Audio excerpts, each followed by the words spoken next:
Bonjour à tous, c'est Aurélia, bienvenue dans ce nouveau vlog. Excusez-moi, je tousse toujours. Voilà, ça ne change pas. Alors, je vous reprends. Je sais pas comment vous parler du livre que j'ai lu aujourd'hui. Voilà. Enfin, enfin, vous allez voir. Bref. J'ai lu Le sang des bêtes de Thomas Gunzig. Je pense que c'est comme ça que ça se dit, je ne sais pas. Euh, c'est une espèce d'ovni ce truc, hein. Alors, en fait, moi je pensais qu'on allait parler euh, des.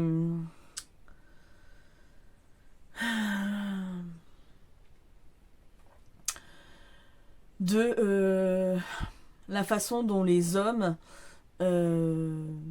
tuent les animaux. Alors, euh, se croient supérieurs, font des massacres sur les animaux. Alors, il en est un tout petit peu question. Mais clairement, le fond du problème n'est pas là. Euh, Moi, voilà, j'étais partie dans cette optique-là, une dénonciation des conditions dans lesquelles on élève les animaux pour les manger ou pour le braconnage. Enfin, vraiment, j'étais partie sur un manifeste là-dessus, en fait. Alors, c'est moi qui me suis fait une idée, mais quand vous lisez le début, c'est, enfin, le résumé, même si parfois la vie est difficile pour vous, vous n'avez aucune idée de ce que c'est que la sensation terrifiante d'être un animal dans le monde des humains. Donc moi, je pensais qu'on allait parler de ça aussi, de la maltraitance des animaux et tout. Et pas du tout, en fait. Alors, enfin, pas du tout. Il est question un petit peu, c'est sous-entendu. Il y a quelques trucs, mais c'est pas ça le fond du problème. Là, on suit un homme qui s'appelle Tom. Euh, la cinquantaine, il dirige un magasin qui vend des euh, compléments alimentaires, on va dire ça comme ça, pour le bodybuilding en fait. Donc des trucs plus mass gainer, machin, enfin bref. Je sais pas quelle est là-dedans et ça ne m'intéresse pas, clairement. Et du coup, en fait, c'est un homme qui est marié, il a un enfant. Euh, les relations avec sa femme, c'est par habitude. Voilà, enfin, ils se côtoient, ils vivent ensemble. C'est plus comme un couple d'amis que finalement un couple marié. Avec son fils, il a des relations très compliquées. Il le comprend pas. Alors lui, c'est un homme qui, voilà, aime la gonflette. Voilà, il a voulu absolument ne pas rester un enfant chétif. Alors faut dire que c'est un enfant issu de parents juifs qui ont connu des atrocités pendant la guerre et tout ça. Et en fait, lui, il veut pas être résumé qu'à ça. Donc il ne supporte pas son physique. Alors il décide à l'âge de 16-17 ans de changer. Et donc c'est pour ça qu'il se lance dans le bodybuilding en fait. Et puis parce que sa mère est décédée dans un accident de voiture. Donc voilà, c'est un peu une revanche sur la vie. Euh, et en fait, son fils n'a jamais aimé le sport, c'est pas son truc, il aime pas ça du tout. Et lui, au final, ce qui son fils rêvait, entre guillemets, c'est un fils qui lui ressemble, qui fait du sport, enfin voilà. Sauf que les enfants suivent la direction qu'ils ont besoin de prendre, hein. Voilà.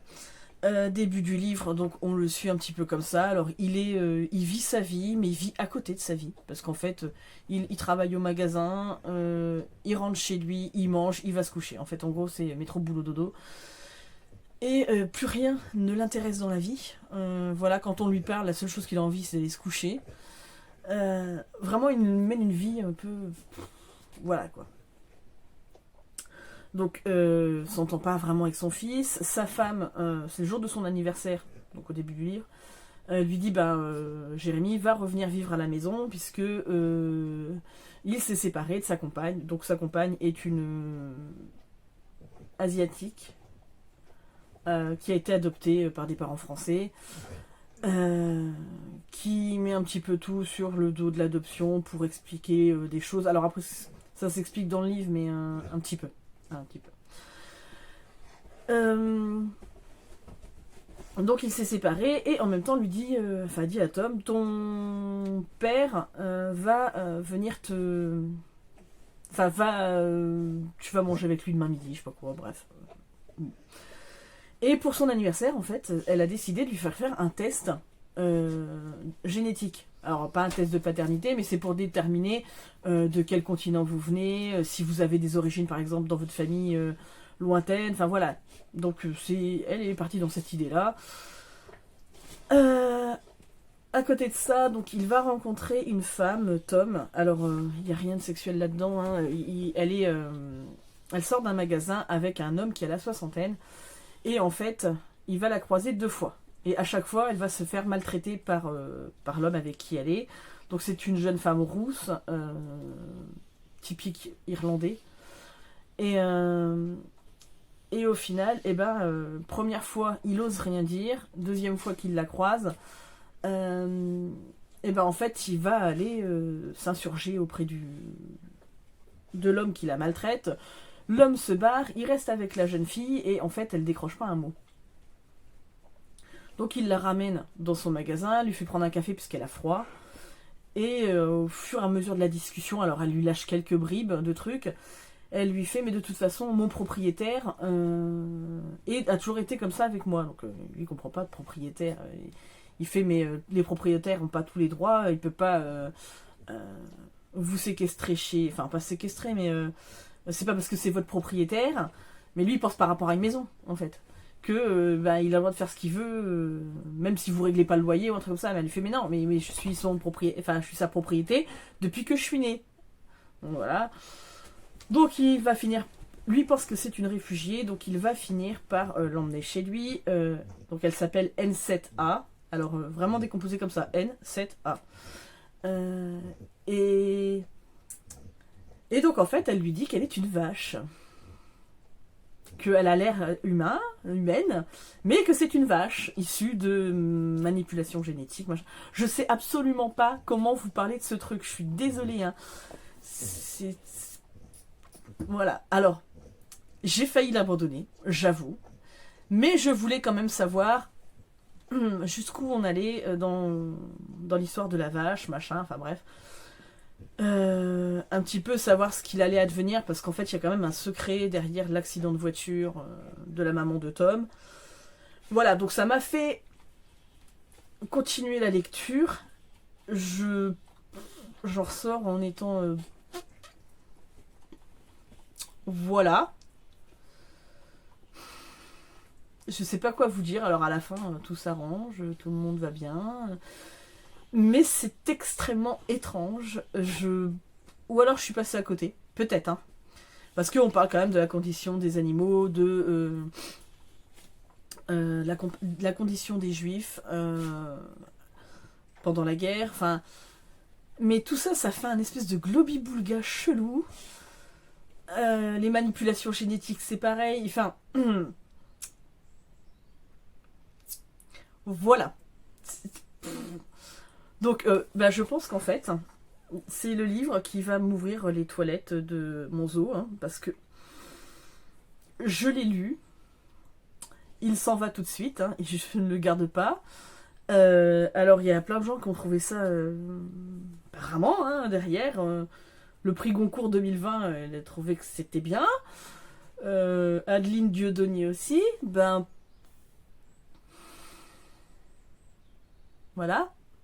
Je me dis, je dois être passée à côté, quoi. Voilà. Alors... Après, on fait trop référence aussi au bodybuilding, ça ne m'intéresse pas du tout. Voilà, je veux pas rester trop longtemps dessus. Voilà. Ça va faire mes toilettes, hein. Voilà, on va dire ça comme ça. On va passer à un truc très connu, mais qui m'a plus plu, du coup. Donc, Twilight, Fascination, volume 1 de Stephanie Meyer, adaptation graphique de Young Kim, donc c'est chez les éditions Pika. Donc là, vous êtes dans la première partie de l'épisode, du livre Fascination. Donc vous allez jusqu'à la découverte de... en gros, un peu des pouvoirs de Edward, hein, le fait que c'est un vampire, qui va très vite, gna gna gna. Bref, vous en êtes là. Hein, j'ai bien aimé. Bon, après, voilà. Alors, c'est un peu en noir et blanc, beaucoup d'ailleurs. Et puis, de temps en temps, vous avez des touches de couleur. Où est-ce que je vais vous les trouver? Là, par exemple. Voilà. Bon, ça reste une adaptation de Twilight, donc on connaît Twilight. Hein. Voilà. J'aime bien les graphismes, c'est sympa. Bon, bah ça reste dans l'histoire. Moi, Twilight, je les ai lus il y a très longtemps, hein, à leur sortie. Donc, bah, j'avais bien aimé. Après, ça reste du Twilight, quoi. Là, en couleur. Mais, voilà, c'était mieux que... Voilà, il me fallait un truc un peu plus... voilà, que le sang des bêtes. Hein. Donc, ça va aller de ma catégorie, je ne sais plus laquelle, enfin... Beat-lead, vampire, machin, là... loup-garou... du zoo, donc ça me revalide deux catégories, c'est très bien. Tout comme la princesse des glaces, là, ça me valide la catégorie rhinocéros. Donc je ne sais plus, enfin ça me valide une catégorie. Et moi ça me va très bien. Voilà. Donc voilà, je vais pas m'étendre dessus parce que Twilight, tout le monde connaît. Je vous en fais même pas le résumé parce que voilà, tout le monde connaît. Donc c'était très bien. J'aimerais bien trouver la suite, comme ça me permettrait d'avoir la collection. À mon avis, vu que c'est sorti il y a très longtemps, m'étonnerait que je la trouve. Bon, peut-être d'occasion, mais j'espère que c'est pas trop cher, quoi. Mais ça me rajoute, voilà, une lecture de plus dans mon zoo, donc ça me va. Ouais, c'est sorti en 2010. Hein. Donc autant vous dire que je suis pas sûre d'y retrouver, mais bon, on verra bien. Par contre, ça je garde puisque je suis sûre que ma fille qui aime les mangas et ma belle-fille qui aime les mangas aussi et tout ça, je suis sûre que ça peut leur plaire. Donc voilà. Hein. Et sinon, j'ai entamé Les Chiens de Détroit de Jérôme Loubry. Donc là, on est avec deux officiers qui vont arrêter un homme qui s'appelle Simon un truc comme ça. Bref, hein, qui serait le géant des brumes. Alors celui qui s'appelle le géant des brumes, un homme qui aurait tué 7 enfants et kidnappé 5 autres qu'on n'a jamais retrouvés. Donc là on est en 2013. À côté de ça, vous revenez en 98, au tout début des événements, donc les enfants sont tués. Et donc on suit le premier policier, Sam, qui a été muté sur Détroit suite à voilà, un des faits de violence, tout ça. C'est pas le mec le plus tendre de la planète, quoi. Et donc il a été muté à Détroit, il fait sa carrière là-bas et il va commencer à enquêter sur le tout premier enfant retrouvé mort, étranglé. Et en parallèle, donc on suit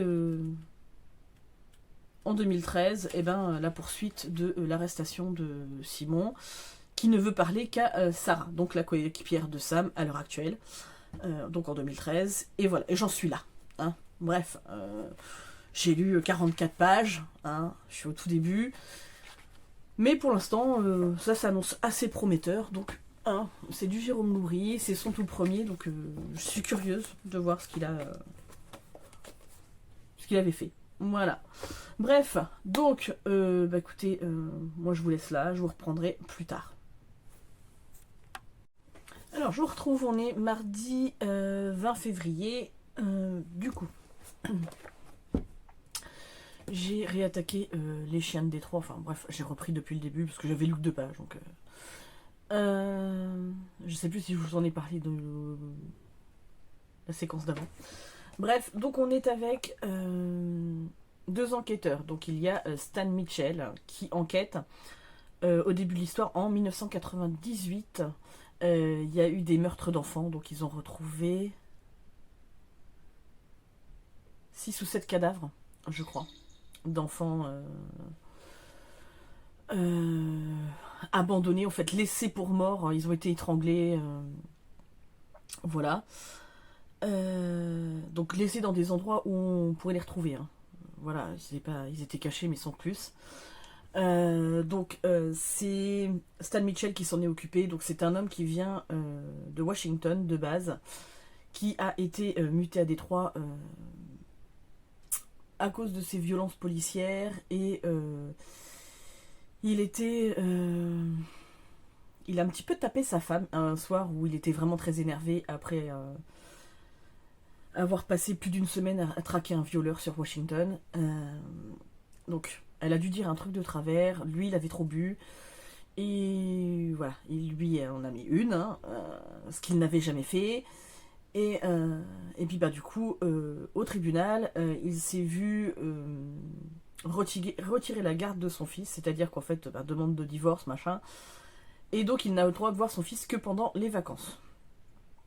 Donc plus les week-ends, machin. Donc en fait, il se fait muter sur Détroit, histoire de... Voilà, un petit peu changer d'air. Et en fait, cette affaire, donc on va l'appeler le géant des brumes, en fait, le tueur, puisqu'en fait, euh, certaines personnes l'ont aperçu et l'ont décrit vraiment comme quelqu'un d'extrêmement grand, hein, vraiment un géant. Et, euh, et du coup, en fait, c'est un peu comme une légende urbaine, enfin en tout cas un conte, qui est raconté dans cette ville de Détroit. Alors, il faut savoir que ça c'est ce qui s'est passé en 98, ils n'ont jamais retrouvé le géant des brumes. Et en fait, en parallèle, parce qu'en fait, des fois on est en 98, des fois on est en 2013, en parallèle, en 2013, on se retrouve avec Sarah Belkam, je crois que c'est ça son nom, ou Becksham, enfin un truc comme ça. Alors, donc, elle entend des voix. Hein, depuis son enfance, elle entend des voix. Alors on se doute qu'il y a quelque chose qui s'est passé dans son enfance qui l'a fortement perturbée. Son père était policier. Il a été tué dans l'exercice de ses fonctions. Et enfin, oui, je pense que c'est ça, hein, puisque oui, si, son partenaire l'avait avec lui. Donc oui, effectivement, c'était dans l'exercice de ses fonctions. Et comment dire, donc ça a impacté toute sa vie, bien évidemment. Elle entend des voix, alors ils estiment, parce qu'elle a vu des psychiatres, tout ça, machin, tout ça, et que ce n'est pas une schizophrénie, hein, en fait c'est comme des intuitions, mais qui lui parlent dans sa tête, qui lui causent des migraines.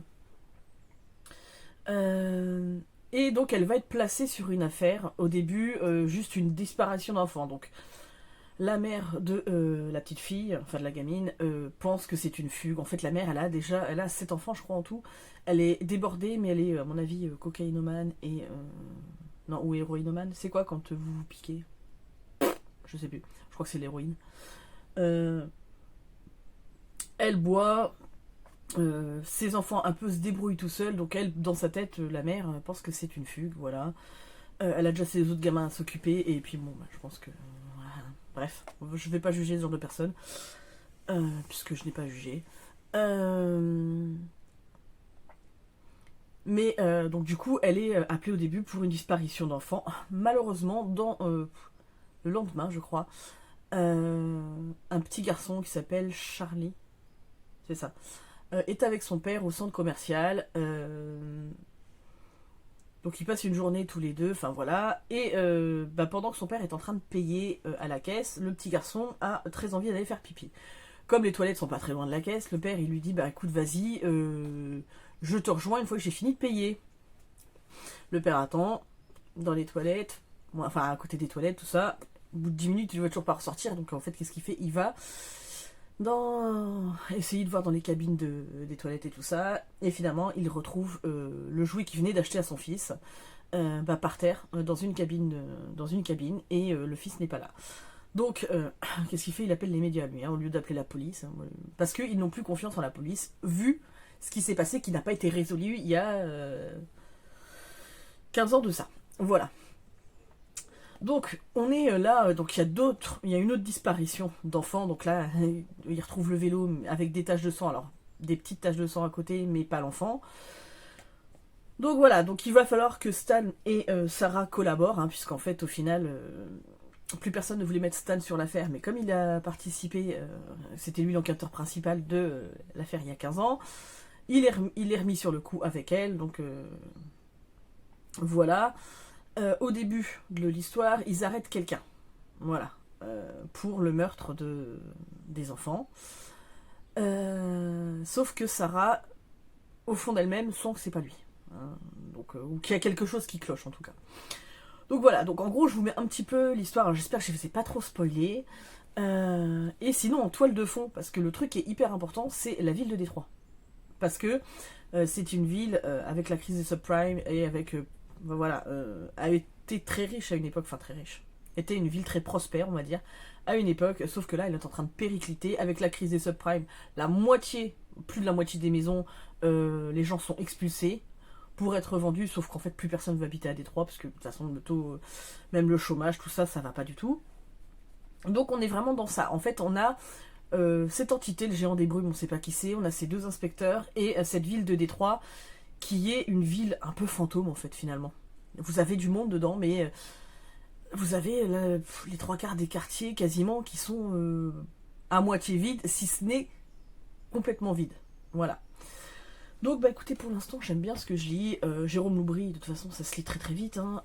J'en suis à plus de la moitié, donc ça va. J'aimerais bien le finir. Là, avant, il est quelle heure? 10h50. Si je pouvais le lire, finir pour midi, midi et demi, ça serait pas mal. Comme ça, cet après-midi, j'ai... Erin, ils font une course à l'école pour récolter des fonds pour mécénat chirurgie cardiaque. Voilà, donc ils vont faire la course à l'école. Ça devait être jeudi à la base, mais vu qu'on a un temps pourri qui est annoncé pour jeudi et qu'aujourd'hui il n'est pas censé pleuvoir, ils ont reporté à aujourd'hui. Donc à 15h, ma poupette est court. Donc voilà, donc j'aurai pas le temps de lire après. Donc si je pouvais terminer, ça serait bien. Comme ça, j'aurai le fin mot de l'histoire. Voilà, bah écoutez, je vous reprendrai. Si j'ai terminé avant, je vous reprends pour vous dire un peu ce que j'en ai pensé. Bon, bah il est midi 3 et j'ai terminé Les Chiens de Détroit. J'ai bien aimé cette histoire. Bon, alors, on n'est pas au même niveau que Les Refuges. Hein. On voit bien que c'est un premier roman. Parce que Les Refuges, c'était... voilà. Mais j'ai beaucoup aimé cette histoire avec ce géant de brume et tout ce qui tourne autour des inspecteurs. Voilà. Donc je vais pas vous en dire beaucoup plus, je pense que j'en ai déjà dit assez. Mais c'était une très très bonne lecture. Alors pas un coup de cœur, mais vraiment une très bonne lecture. Et je suis contente d'avoir lu enfin le premier livre de Jérôme Loubry. Donc ça fait un moment que je dis qu'il faut que je me procure les autres. Et il va falloir que je les trouve. Voilà. Bah, écoutez, je vous reprendrai plus tard. Alors, je vous retrouve, on est toujours mardi après-midi, là je viens d'aller voir ma fille à sa course. Voilà, ça va, il n'y a pas trop de monde autour, parce que ça s'est terminé à 15h30, le temps que je monte dans la voiture, et là il est 15h55. Voilà, donc ça va, j'avais amené de quoi bouquiner, donc j'ai terminé, c'est très court, hein, Park Life de Yoshida Shuichi, donc c'est chez Piquier Poche. Je sais pas trop quoi en penser de ce livre. Alors, on est avec un homme qui est dans le métro au début, qui rencontre une femme. Ils parlent, ils se connaissent pas, hein, mais ils parlent comme s'ils se connaissaient, par rapport à une photo de don d'organes, enfin qui incite au don d'organes en fait. Et au final, ils vont se retrouver pas mal de fois dans un parc, à côté de là où ils travaillent en fait. Enfin, lui, il travaille en tout cas. Et voilà, et en fait, ça tourne beaucoup autour des échanges qu'ils ont tous les deux, de lui, les réflexions qu'il se fait par rapport à lui-même. En toile de fond, vous avez la ville de Tokyo. Il y a beaucoup de métaphores par rapport au corps humain et tout ça, l'anatomie, enfin bref. Le parc dans lequel ils vont, je crois que c'est l'étang, il a la forme d'un cœur, enfin... C'est beaucoup ça, c'est un peu... Ouais, je lis des ovnis moi en ce moment, en fait. Mais... je sais pas quoi en penser en fait, ni bien ni mauvais. Ça se lit. Fallait pas que ça soit plus long. Ou alors il aurait fallu développer vraiment quelque chose. Parce que derrière ça, à part leur rencontre et tout ça, il se passe absolument rien quoi. Hein. Il y a des réflexions, machin, mais c'est pas. Voilà, enfin ça restera pas dans mes mémoires. Voilà. Alors, du coup, je vais vous laisser là. C'était juste pour vous parler de ce roman que je viens de terminer. Et du coup, hop, je bouge. Et je vais attaquer du coup la bibliothèque des citrons de Joe Cotterill. C'est chez Fleurus. Que j'avais trouvé chez Nose. Parce que j'ai l'étiquette de Nose dessus. Donc on va bien voir ce que ça donne. C'est écrit très très gros. Donc ça va se lire à mon avis très très vite. Voilà, bah écoutez, je pense que je vous reprendrai demain. Ouais, j'ai les gants et tout. Il faisait froid, j'avais mis le bonnet et tout. Parce que vraiment, là, on n'a pas très chaud. Et il crachinait à moitié. Enfin, demain ils annoncent gros de pluie. Ça donne pas envie quoi. Mais voilà. Hop, sinon on peut dire bonjour à Noupi. Regarde, Noupi. Là j'entends ma fille qui gueule. Parce qu'elle me voit dans la voiture. Voilà. Bon allez, je vous fais de gros bisous. Bonjour à tous, on se retrouve. On est mercredi 21 février. Voilà, je vais essayer de vous insérer quelques photos de la course aérienne hier qu'elle a fait. Sinon, je voulais vous dire juste un truc trop drôle. Enfin, moi j'ai trouvé trop drôle. Hein. Mais hier, donc quand je lisais Parklife, il y avait une liste dedans avec des noms. Des emails envoyés, donc je pense que la personne qui avait le livre avait fait toute une liste de mails à envoyer. Il y avait même marqué colis pour telle personne, machin et tout. Il y avait mon prénom dedans, j'ai trouvé ça trop rigolo. Je me suis dit, tiens, je trouve mon prénom dans une liste, dans un livre. Mais le pire de ça, c'est franchement, je sais que dans les livres d'occasion, on trouve souvent des marque-pages, des photos. Ça arrive souvent d'avoir des photos, des cartes postales, des trucs comme ça. Non, mais là, j'ai trouvé un carnet de timbres entier. Vraiment, quoi. Donc, bah, ça me fait des timbres gratuits. Voilà, quoi. C'est cool. Vas-y, tu peux dire bonjour. Hein? Bonjour. Ouais, elle a son pyjama Stitch.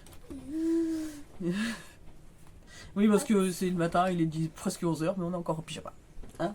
Ouais. Voilà. Je joue avec mon téléphone. Je joue à mon téléphone. T'as mal dormi parce qu'il y a un chat sauvage qui vient embêter nos chats. Ouais. Regarde. Ouais. Tu joues à Brookhaven? Oui. Quoi tu sais? Parce que je sais, je t'ai entendu parler avec Hélène hier. Dimanche. Ouais. Donc voilà. Enfin bref. Voilà, donc c'était juste trop drôle. Mais c'est ça qui est bien des fois dans les livres d'occasion, quand vous avez des annotations, des trucs comme ça. C'est super intéressant, je trouve. Voilà. Ça fait que le livre, il vit, pardon. Oh là là. Fatigué. Bref, tantôt on avait prévu d'aller à la médiathèque, mais je sais pas si on va y aller parce que... Comment vous dire qu'il fait un temps de cochon. Là, il verse. Il y a beaucoup de vent.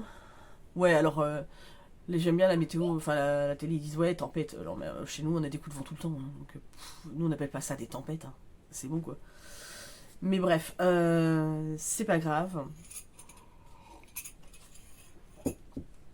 Si jamais on va à la médiathèque, j'essaierai de vous faire quelques plans. Voilà. Sinon, j'ai lu La bibliothèque des citrons de Joe Cotterill, donc c'est paru chez Fleurus. Alors, on est avec Calypso, qui est une petite fille qui a 10 ans et demi, un truc comme ça. C'est une enfant très solitaire, sa maman est morte d'un cancer il y a 5 ans, donc elle avait 5 ans quand sa maman est partie. Et elle vit toute seule avec son père, donc son père est donc il corrige des romans, ou des revues scientifiques, enfin il corrige, il est correcteur. Et en même temps, il dédie sa vie à écrire un livre sur les citrons. Oui, alors c'est un peu étrange, hein. Il fait l'histoire du citron, quoi, voilà, donc c'est une façon pour lui d'affronter le décès de sa femme, de s'être plongé là-dedans. Sauf que au fur et à mesure, donc en fait il dit à sa fille, tu sais, tu n'as pas besoin de t'accrocher à des personnes, ta compagnie à toi-même peut te suffire et tes livres aussi. Mais c'est une façon en fait de lui dire de se protéger et de ne pas s'attacher aux gens, puisqu'il a tellement souffert du décès de sa femme que même lui s'est mis une carapace. Donc même avec sa fille il a du mal, même s'il aime sa fille plus que tout. Hein. Et donc en fait elle va faire la connaissance de May, une jeune fille de son âge qui vient d'arriver dans son école. Et du coup bah, elle va découvrir ce que c'est qu'une famille en fait. Puisque bah, le peu de notions qu'elle a, elle avait 5 ans quand sa mère est partie, donc elle a des souvenirs mais pas tant que ça. Et donc là elle va voir ce que c'est d'avoir un papa, une maman, bah, c'est un frère et une sœur. Donc chez May il y a Christopher, c'est son petit frère. Et elle va se rendre compte qu'en fait il y a quand même un gros dysfonctionnement avec son père, puisque en fait bah, c'est elle qui porte son père à bout de bras au final, puisque bah, c'est elle qui fait à manger, elle a 10 ans et demi, c'est elle qui fait à manger, c'est elle les 3 quarts du temps qui va faire les courses parce qu'il oublie d'aller faire les courses. En fait bah, elle se débrouille tout seule pour aller à l'école, enfin voilà, donc c'est une gamine qui grandit bien trop vite, et en fait il va surgir un événement qui va un peu faire éclater tout ça, c'est-à-dire que leur structure à tous les deux là. Je peux pas vous dire ce que c'est, hein, mais à partir de là, ils vont commencer à se poser des questions. Calypso va être prise en charge, enfin, va avoir une aide psychologique et va aller dans des groupes de parole, tout ça. Et le père, il va falloir qu'il remonte la pente. C'est ça qui va être compliqué. Alors, voilà, c'est un livre jeunesse, c'est écrit très très gros, hein, vraiment, là, pour le coup, c'est très très aéré, donc franchement, honnêtement, hein, hier, je me suis bouffé Les Chiens de Détroit, Park Life et la Bibliothèque des Citrons. Hein. Voilà, dans la même journée. Bon, j'ai attendu plus d'une heure dans la voiture, enfin, quasiment une heure dans la voiture pour que ma fille arrive. Oui, c'est ça, plus d'une heure. Donc, celui-là, il était déjà bien avancé. Et en fait, pendant que mon mari et ma fille regardaient Camping Paradis, qu'on avait déjà vu, moi, je me suis terminé le livre. Voilà. C'était sympa. Franchement, c'est sympa. C'est l'histoire d'une reconstruction familiale. Je pense que pour des enfants qui vivent un deuil ou qui vivent une situation où les parents sont défaillants, mais pas défaillants dans le sens où... là, par exemple, vous avez dans le groupe de parole, vous avez une gamine, sa mère est bipolaire. C'est pas de la faute de la mère, hein, c'est comme ça. Donc il faut apprendre à vivre avec, et il faut aussi apprendre à pouvoir se débrouiller par lui-même. Puisque dans ce groupe de parole, en fait, c'est des enfants qui gèrent leurs parents, puisque leurs parents ne sont plus capables de le faire. Ou en tout cas, pour un temps donné, ne sont plus capables de le faire. Mais c'est pas des parents incestueux ou violents, des choses comme ça. C'est vraiment des parents qui, à un instant T, vivent quelque chose de difficile. Donc Calypso, c'est le décès de sa mère, mais il y en a d'autres. Voilà, je vous dis, il y en a une, c'est parce qu'elle est bipolaire. L'autre, c'est parce que il a perdu son travail, il est parti en grosse dépression, le père. Et voilà, et la mère, elle n'était plus là parce qu'elle était partie. Enfin bref, c'est plein de choses comme ça. Donc c'est pas non plus c'est pas pour juger les parents qui sont malheureusement défaillants à un moment donné, ça arrive. Moi je sais que pour le coup, quand j'ai divorcé de mon ex-mari, alors c'est pas ma fille que m'a gérée, elle avait 2 ans, hein, clairement. Mais il y a des moments, je me dis heureusement qu'elle avait pas forcément d'école, pas de machin, parce qu'en fait il y avait des matins où j'avais pas envie.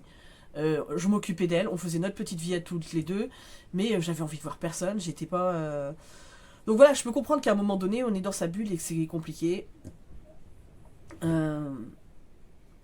Mais ouais, voilà, c'est sympa. Je trouve que pour des enfants qui vivent des choses comme ça, c'est une bonne histoire. Voilà, après, ça reste du jeunesse, ça reste une histoire un peu classique. Enfin, classique, oui, classique. Il n'y a rien de fantastique, il n'y a rien de... C'est juste une petite tranche de vie et comment des gens arrivent à se reconstruire et à redécouvrir ce que c'est l'amitié aussi. Hein, pouvoir compter sur les autres, pas seulement sur soi. Ça, c'est aussi une grosse leçon là-dedans. Donc voilà, donc c'était sympa comme... ça me restera pas en mémoire des années, mais c'était très sympa à lire. Voilà. Bah écoutez, voilà, c'était la suite de mon vlog. Je vous dis, je vais essayer de voir si je vous fais des plans. Si on se décide à sortir. Franchement, quand je vois le temps, ça me donne pas envie. Voilà. Ouais, puis on a un chat sauvage qui emmerde mes chats là, ça me saoule. Enfin, je pense que c'est un chat sauvage. Hier, je l'ai vu, il est énorme le bordel. Et puis en fait, il était en train d'attaquer mes chats quoi. Et alors, je lui ai balancé parce que je voulais pas lui faire. Puis je voulais pas l'approcher, surtout, parce que ça fait mal ces machins là quand ça vous griffe. Hein. Et je voulais pas qu'il me saute dessus ni Erin parce que du coup, elle me suivait derrière. Donc j'avais ma lampe torche pour essayer de voir. Et je lui ai balancé des pierres, des petits cailloux quoi, mais pour le faire partir. Le chat, il en a rien à foutre. Hein. Non, non, non, il était décidé à attaquer mes chats. Donc je sais que tout à l'heure, mon chien, le gros Whisky, il l'a entendu en dessous, parce il est venu en dessous le mobil-home. Il s'est jeté dessus. Hein. Mais moi j'ai peur qu'il le griffe, hein, on sait jamais s'il lui crève un œil ou quoi. Voilà, j'ai rien contre les chats sauvages, mais restez chez vous quoi. Parce que moi, voilà, j'ai pas envie qu'il attrape la rage ou que il soit blessé. Enfin voilà, donc j'ai pas revu mes chats ce matin. Erin les a vus. Mais voilà, mais je vais surveiller ça parce que ça fait 2-3 jours là que mon mari l'a déjà vu. Et j'ai pas envie qu'il leur fasse du mal quoi. Donc voilà. J'ai rien contre eux, hein. Mais même ma fille, enfin j'ai pas envie qu'il lui saute dessus pour X raison. Hein. Donc voilà, c'est pas hyper gentil les chats sauvages quoi. Donc voilà, écoutez, ma vie est passionnante, vous avez compris. Voilà. Ouais, il est nul ce chat sauvage. Mais non, on va pas le tuer. Il a qu'à aller faire sa vie ailleurs. Voilà, c'est tout. Pourquoi alors ce matin, d'habitude, chocolat il vient devant le Babylone et là il est pas là? Mais je ne sais pas où il est chocolat, chérie, donc on va voir tout à l'heure. Pareil, alors. J'irai regarder. Voilà. Mais j'ai pas vu Mamoun non plus, hein. Donc voilà. Donc bon, bref, elle s'inquiète pour ses chats. Je peux comprendre.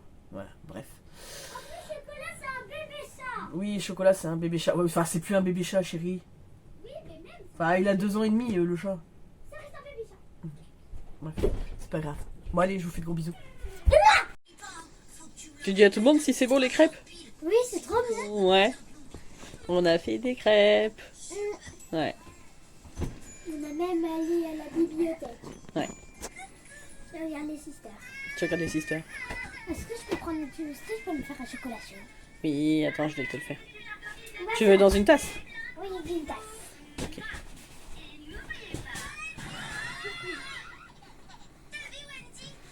Faut pas regarder, c'est le bordel partout, je peux faire la vaisselle. Enfin, je viens de faire à manger. Bon alors, je vous retrouve, on est jeudi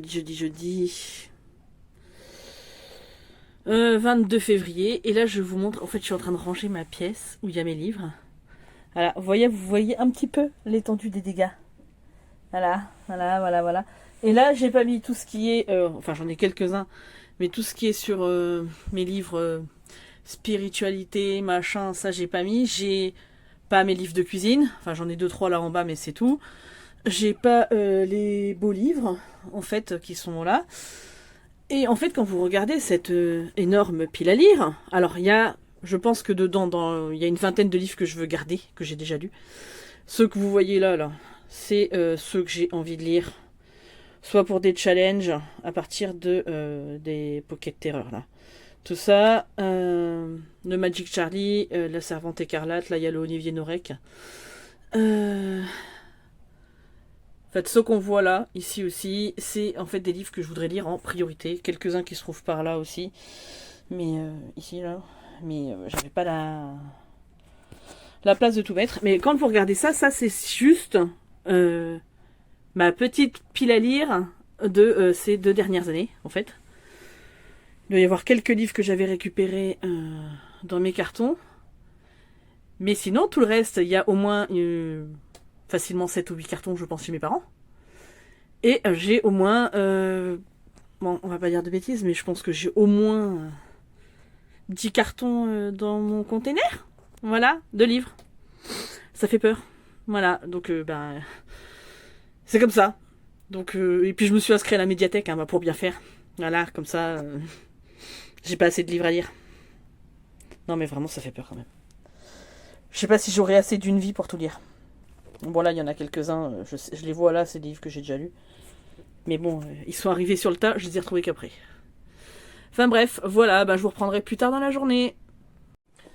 Alors, bonjour à tous, on est vendredi 23 février. Je vous retrouve aujourd'hui. Il fait un temps pourri, donc j'ai allumé la lumière. Hein, il est 10h moins le quart du matin et c'est une catastrophe. Donc on s'est chopé la tempête hier. Donc la tempête Louis, j'adore, il donne des noms aux tempêtes. Il y a très très longtemps, hein, moi quand j'étais jeune, on ne donnait pas de nom aux tempêtes. Bref, c'est pas grave. Ou, sauf que quand c'était vraiment des très très grosses tempêtes, quoi. Mais bon, c'est devenu la mode maintenant, je crois. Il y a un coup de vent, c'est wouh, tempête. Bref, donc nous on est habitués au coup de vent, donc voilà. C'est surtout qu'on a eu beaucoup de grêle, de l'orage, voilà, et que là, pour le coup, les températures se sont drôlement refroidies, vraiment. Donc là, je pense que vous entendez, là, il pleut, voilà. Il pleut. On n'en peut plus de la pluie, sans déconner. Nous, depuis le printemps dernier, je crois que c'est quasi non-stop qu'on a de la pluie. Voilà. Donc ouais, j'arrête pas de vous le dire, hein. Je sais qu'il y en a plein qui ont eu très chaud cet été, il y en a plein qui sont pénurie d'eau. Bah nous, en Normandie, pas du tout, quoi. Nous, cet été, on a eu un été pourri, hein. C'était un été où il y a eu que de la pluie, quoi. Voilà, donc en fait, nous, on a l'impression, là, vraiment, hein, de pas avoir quitté la pluie. Voilà, bref. Trêve de parenthèse, les marais sont pleins, l'eau, enfin la terre n'absorbe plus du tout l'eau, mais plus du tout. Hein. vous marchez, là honnêtement en ce moment, parce que hier, bon j'avais un rendez-vous donc j'avais mis mes petites bottines, tout ça, voilà. Mais là je suis en chaussures de randonnée parce que c'est de la boue partout. Alors voilà, histoire de pas... Parce que mes baskets sont mortes et elles prennent la flotte. Alors, bref. Hein, j'en ai marre d'être malade donc... Oui Sky, tu fais quoi là? Le chien qui est en train de s'attraper sur le canapé. Bref, c'est pas grave. Donc j'ai entamé le dernier cycle, donc le tome 1, Les Arcanes du Temps de Jean-Luc Conessa. Jean-Luc Conessa est un auteur que j'adore, donc voilà, hein, je pense que vous le savez maintenant. Et donc là, on est dans un récit, alors entre... Moi, honnêtement, hein, allez, je vais vous le situer un peu tel que je le vois, c'est entre Indiana Jones et Les Aventuriers de l'Arche perdue et Stargate. Mais clairement, on est là-dedans. Donc vous êtes... Donc au début, le récit se passe... on a quelques petits moments à Jérusalem en l'an 1114, un truc comme ça. Alors je vous dis pas en détail qu'est-ce qui se passe. Ensuite, on se retrouve, je crois, si ma mémoire est bonne, en 1936 ou 1944. Non, 1944, les Alliés arrivent. Donc... en 1944, du coup, il y a des scientifiques qui sont en train de travailler sur un objet volant non identifié, enfin en tout cas un objet non identifié. Et en fait, les Américains débarquent et vont poser des questions aux scientifiques allemands. En gros, ils vont les arrêter, hein, j'ai envie de vous dire. Exécuter ceux qui ne veulent pas coopérer. Temps de guerre, je veux, voilà, aparté. Du coup, on apprend que c'est un ovni, voilà. Et ensuite, on arrive en 2022.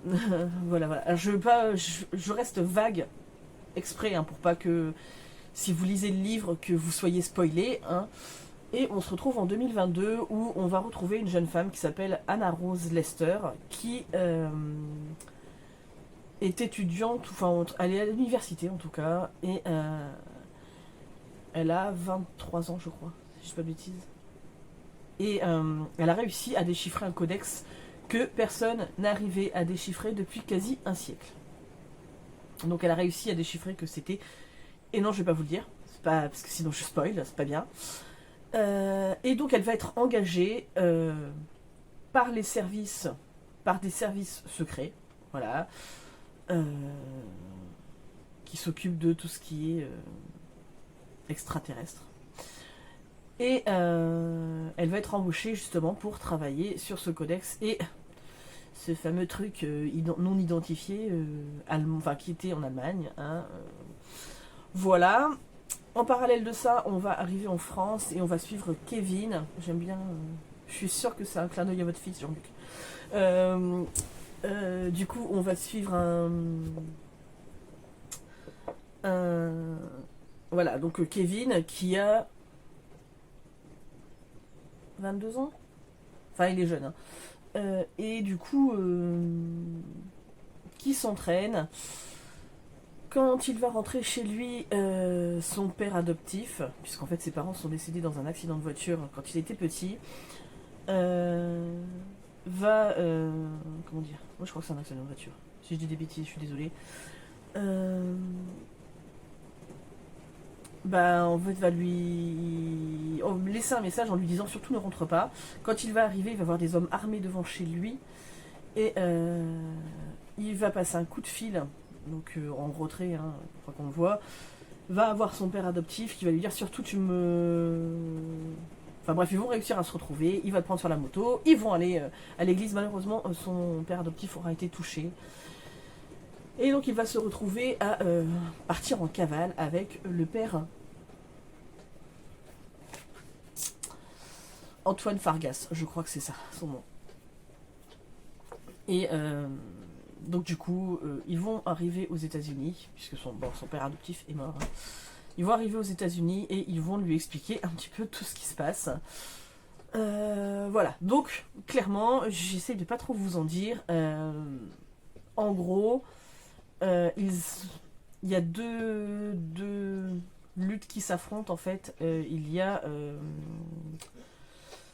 Knep, donc qui est un extraterrestre reptilien, voilà, et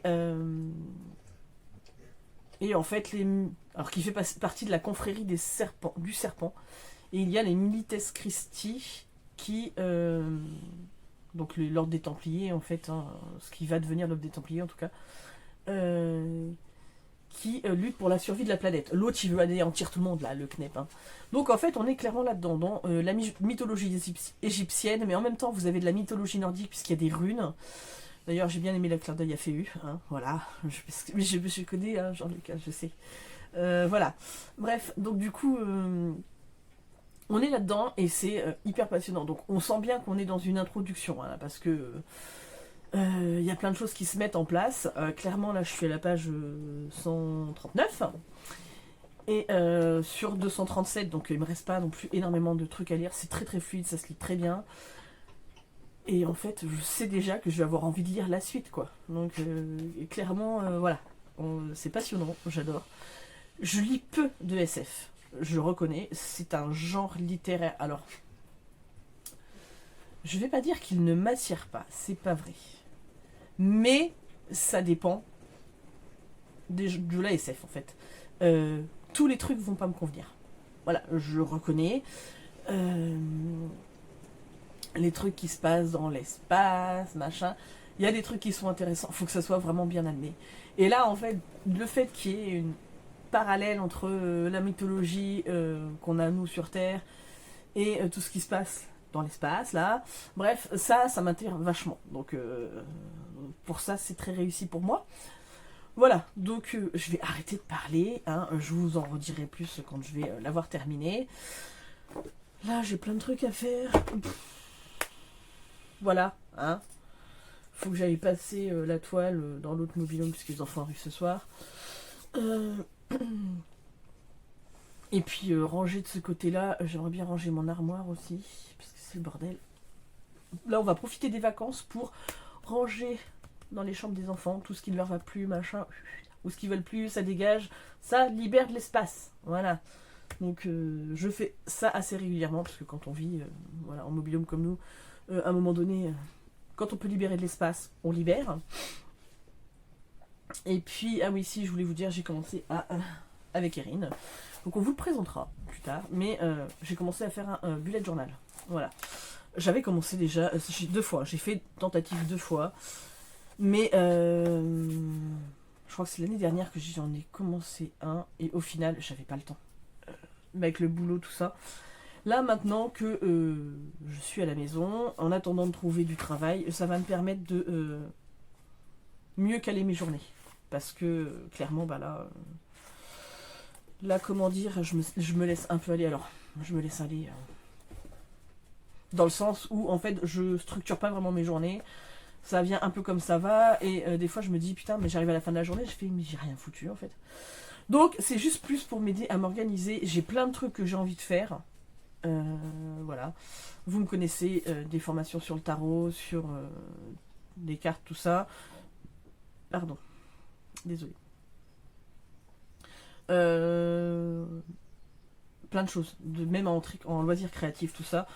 Reprendre le point de croix, enfin voilà. Je voudrais vraiment trop structurer les recherches d'emploi, tout ça.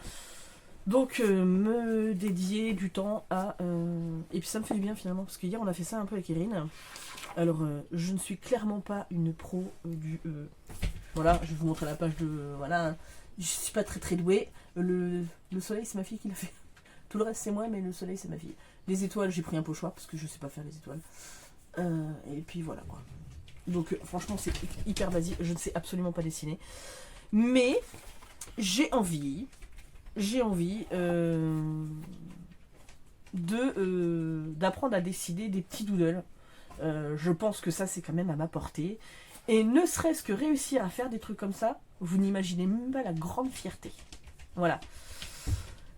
Et ben écoutez, et puis c'est pareil, je voudrais mettre en route une routine de sport un petit peu. Alors je vais pas vous dire faire du gros sport parce que clairement je pars de zéro. C'est-à-dire que je n'ai jamais fait de sport de ma vie. Je n'aime pas ça. Donc je voudrais y aller doucement, un peu, peut-être un peu de yoga, aller faire de la marche, essayer de me mettre aussi à faire de la natation. Quand les finances reviendront, voilà, ce qui va arriver dans les mois qui viennent, hein, on va stabiliser la situation et ça va aller de mieux en mieux. Ça, on en est sûr. Et puis, comment dire. Et puis, voilà, mettre aussi, c'est pareil. J'ai arrêté, ça fait... vous m'avez pas connu il y a... alors, quand j'ai rencontré mon ex-mari... Enfin, mon ex-mari. N'importe quoi. Mon mari. Parce que mon ex-mari, non, je me maquillais déjà pas, de toute façon. Donc, j'ai jamais été quelqu'un qui me maquille beaucoup, qui prend beaucoup soin de moi et tout ça. Sauf que j'ai décidé qu'il était temps que ça change. Voilà. Donc c'est pour ça que j'ai envie de mettre tout ça dedans. Alors, je différencie bien mon bullet journal. Attendez, je vais chercher ce dont je vous parle. Donc voilà, je vous disais, je différencie bien mon donc, bullet journal de mon cahier de lecture, hein, qui lui ne sert que pour mes livres. Voilà, belle page de février, vous imaginez. J'adore Vegeta dans Dragon Ball, ne cherchez pas, hein. C'est un de mes personnages préférés. J'aime beaucoup Dragon Ball, même si j'ai jamais tout suivi, mais c'est un dessin animé que je suivais à l'époque, et j'aime beaucoup. Et il faut dire que mon petit frère, donc celui qui vit au Japon, Jérémy, c'est sa saga préférée de tous les temps. C'est comme ça qu'il a... Enfin, c'est pas comme ça qu'il a surkiffé le Japon, mais ça l'a ouvert au Japon. Donc voilà. Donc je colle des stickers sur mon... Et il faut le différencier de mon journal holistique. Donc que je vous présenterai pas plus que ça. Tiens d'ailleurs, ça c'est date de vacances que je vais pas mettre dans mon bureau. Je vais juste vous montrer... voilà, quelques pages. Ça c'est ma page de garde. C'est pas très très... Ça c'est un dessin de ma fille. Maman je t'aime. Voilà. Dedans je consigne pas mal de trucs. Voilà, par exemple, ça c'est un truc que ma fille elle avait colorié à l'école. Et je le trouvais joli, donc il est collé. Voilà, j'ai caché la page d'à côté parce qu'il y a mes coordonnées. Donc non. Donc là l'index je le remplirai plus tard. Mais je pense que je vais peut-être vous le présenter un petit peu. Les pages que je peux vous présenter, puisque c'est un journal qui me sert donc pour mes tirages de tarot, pour mon apprentissage du tarot, tout ça. Alors, sachant que je vais me faire sûrement un truc pour les formations, un truc à part, pour retrouver plus facilement, parce que sinon c'est trop brouillon. Mais, comment dire, ça c'est mes tirages de cartes, mes réflexions... mes idées, c'est mon journal intime en même temps. Donc voilà, ça c'est complètement différent du Bujo sur lequel je n'écris absolument pas. Enfin, je n'écrirai pas. Alors je peux écrire par exemple, j'ai fait tel truc dans ma journée. Voilà, mais quand j'ai des trucs beaucoup plus profonds, plus spirituels, c'est celui-là. Celui-là que je surkiffe pour toute ma vie. Hein, voilà. Je veux trop retrouver ce format-là. Donc c'est un format B5, si je dis pas de bêtises. Un petit point. Alors j'ai vu, je crois, si je dis pas de bêtises, je me demande si c'est pas Notebook Therapy qui fait dans cette taille-là. Donc il va falloir que je regarde, puisque celui-là c'était un paper blanc, et les paper blancs que je trouve, c'est soit en format A5, mais moi je veux un truc de cette taille-là, vraiment, puisque ça c'est un journal qui reste à la maison tout le temps. Donc, ou même s'il venait avec moi en voyage, je m'en fous, il serait glissé dans la valise ou dans le sac. Mais c'est pas un truc que je transporte dans mon sac à main. Donc voilà, et de toute façon, j'ai envie de vous dire, mon sac à main, il est grand, hein. Voilà, donc même là-dedans il rentre, hein. Voilà. C'est un cartable mon sac à main. Donc, oui, j'aime les trucs. J'ai vu un... qui me plaisait trop, parce que je pense que c'est un truc de Harry Potter.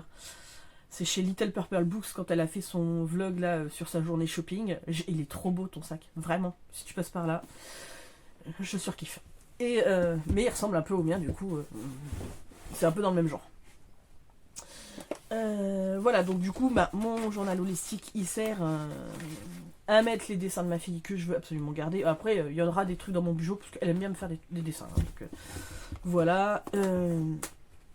Mais clairement, je ne sais plus où j'en étais, donc je vais vous lâcher là, hein, parce que vous allez en avoir marre de m'écouter parler.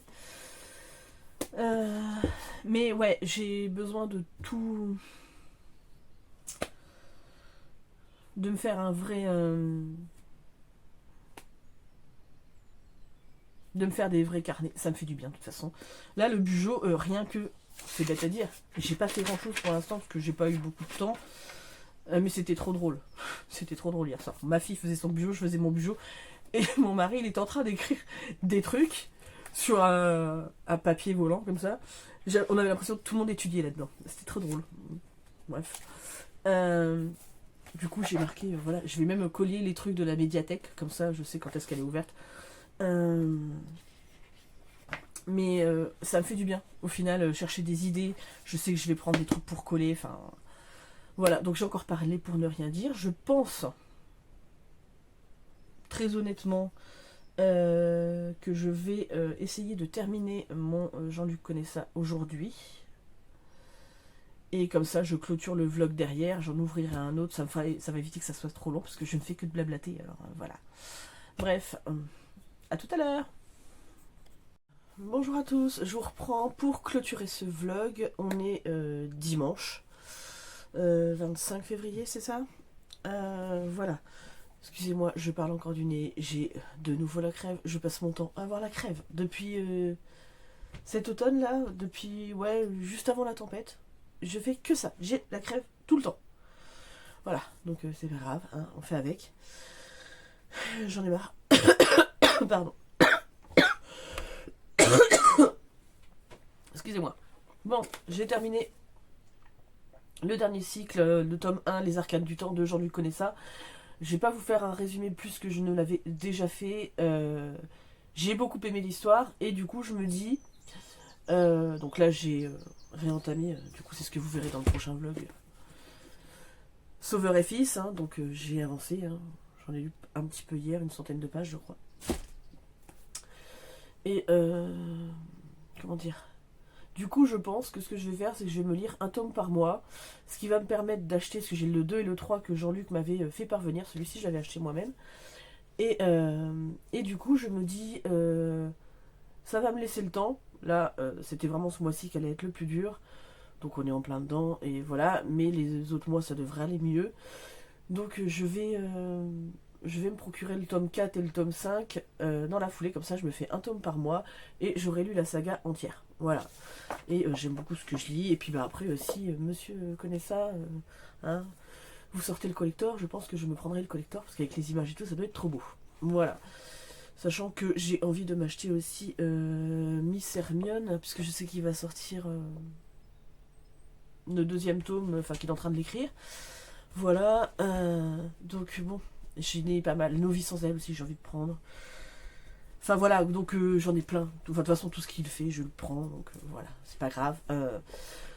Donc, je ne vous en dis pas plus, à part que j'ai bien aimé. Franchement, voilà, moi qui suis pas une grosse adepte de SF, c'est très bien écrit, c'est très fluide, ça se lit très bien. Voilà, donc pour moi, ça l'a fait largement. Je pense aussi justement que c'est parce qu'il y a la mythologie, tout ça qui est derrière. Parce que sinon, c'est vrai que je suis pas une grosse fan de SF.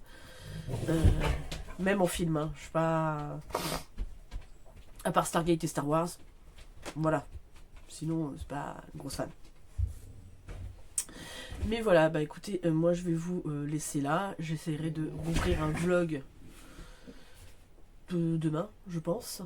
Parce que, ben là, il y a les enfants à la maison, tout ça, donc c'est peut-être moins facile. Je vais voir comment je fais. Bref, voilà, bah écoutez, moi je vous fais d'énormes bisous. Ah oui, et puis je vous remercie tous, parce qu'en fait on est de plus en plus nombreux sur la chaîne. Aïe, le chien est en train de me faire mal. Et du coup, bah, on a dépassé les 200. Je ne pensais pas que ça arriverait, alors comme quoi tout est possible. Et du coup, bah, je pense que oui, je vous ferai l'annonce dans le prochain vlog. Mais ouais, je vous prépare un truc pour mon prochain vlog. Voilà. En tout cas, j'espère que tout va bien pour vous. Si les enfants sont en vacances, ben, que vous arrivez à profiter, qui sont pas trop infects, parce que les enfants, on sait comment ils sont. Voilà. Et puis moi, je vous fais d'énormes bisous, je vous dis à très vite.